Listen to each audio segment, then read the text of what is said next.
So my name is Linda Blade.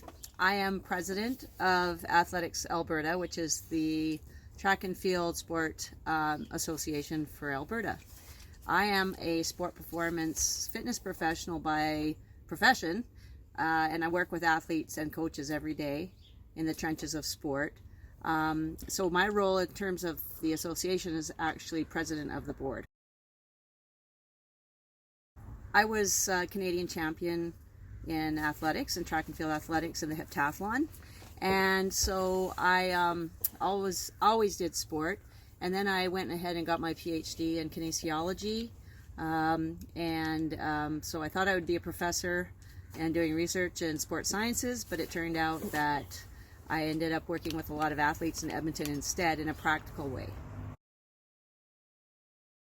Yes, the impact I would say has been minimal so far because, quite frankly, in Alberta, we haven't had a lot of people self-IDing into sport yet, but I think that's all the more reason why we need to get a fair policy established so that everybody's included, but in a way that's fair, and so that we're not really picking on anybody. We're everybody who's in sport is going to be treated respectfully, and that includes women and girls.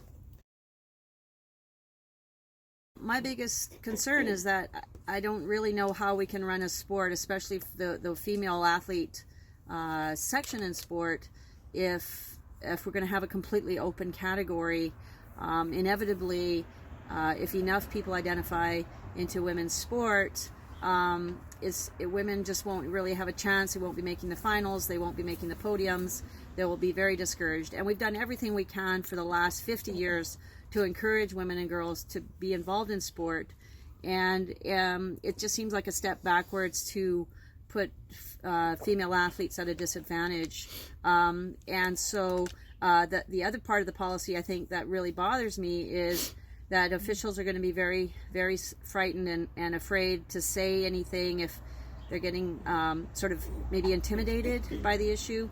And if we can't have officials volunteering for our sport, we don't have competitions. That means we really don't have sport. So I think it threatens sport in a very sort of subtle way, and really at the grassroots level, we will find us almost impossible to run sport unless we have a really clear understanding about where the lines are. I would say my ideal solution would be twofold. Either have an open section that male athletes and anybody else sort of who identifies differently could be in an open section, and then there would be a closed section for female athletes, because that they're the ones that would be most impacted by anything that would be blurring the lines. So we either have an open and then female, or we have a middle, like a third category. I think that would be the other option.